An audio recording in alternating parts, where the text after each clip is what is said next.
For centuries, we have gazed at the stars in the dark night sky. And one question, one wish, has always been with us. Are we alone? Is life breathing on another world, somewhere far away in this infinite universe? What if that answer is closer than we think? What if the signal we've been searching for centuries, that faint call, is now being heard? Friends, perhaps we've found that voice, that hint. I welcome you all to the Rahasya TV Space YouTube channel. Today, we're going to talk about a discovery that brings science fiction closer to reality. A place 120 light-years away from us called K2-18b. Remember that seashore scent? That faint egg smell that always lingers in the air. On Earth, that smell is often a sign of life. Tiny sea creatures release a specific gas. Now imagine if we found the chemical fingerprint of that familiar smell in the atmosphere of an alien planet. NASA's James Webb Space Telescope has detected similar potential signals on K2-18b. TMS, dimethyl sulfide, a molecule that almost exclusively supports life here on Earth. Alien life fingerprints found. But before we can consider this alien life discovery a success, we need to take a deep breath and understand the science. How sure is it? What is the science behind it? Could there be another explanation? And what is it about K2-18b that's making so many headlines? Segment 1. K2-18b, the mysterious super-Earth.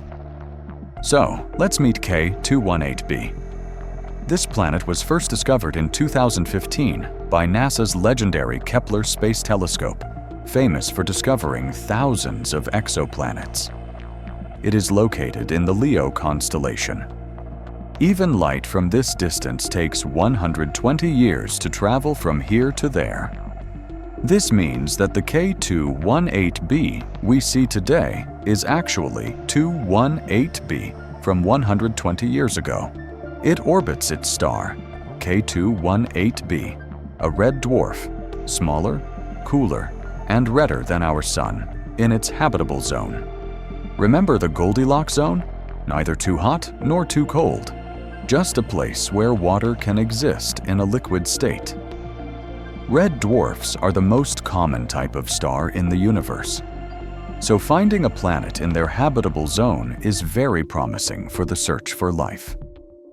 Now let's talk about size. K2-18b has a radius approximately 2.6 times larger than Earth's, and its mass is approximately 8.6 times heavier than Earth's.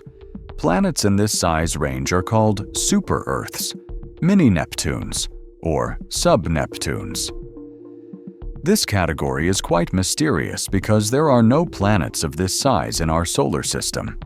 So, we don't know for sure what they are like from within.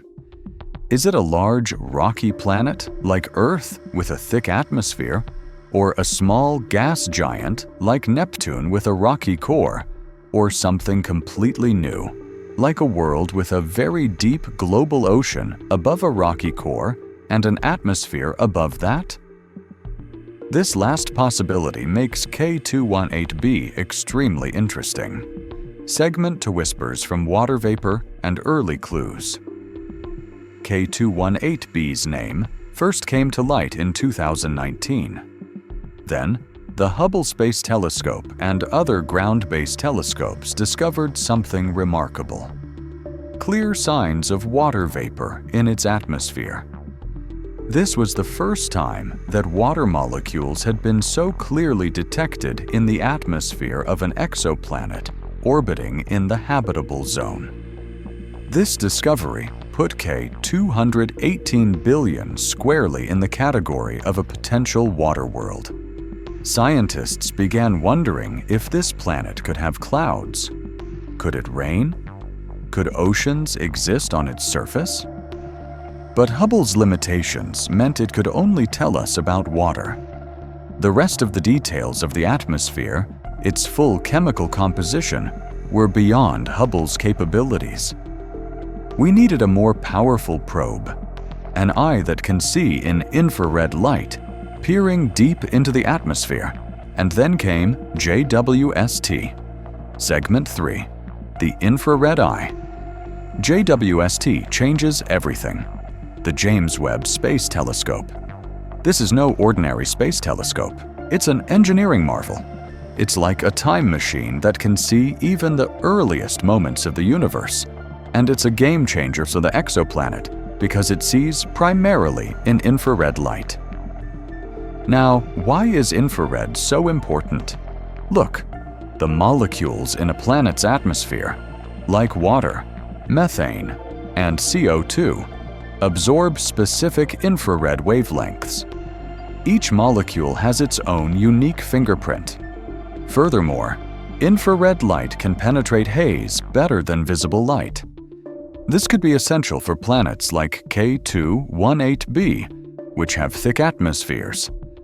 Hubble observed invisible light, which is why these details were missed.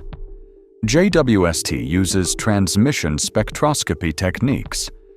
When K2-18b passes in front of its star, the star's light reaches us through its atmosphere, filtered through it.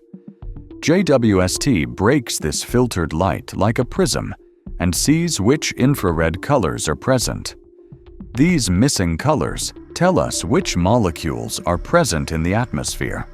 Imagine recognizing someone's perfume just by its scent signature, even from 120 light-years away. That's JWST for you. Segment 4. The jaw-dropping discovery of that ocean smell molecule. So JWST took an infrared look at K2-18b, and the data returned.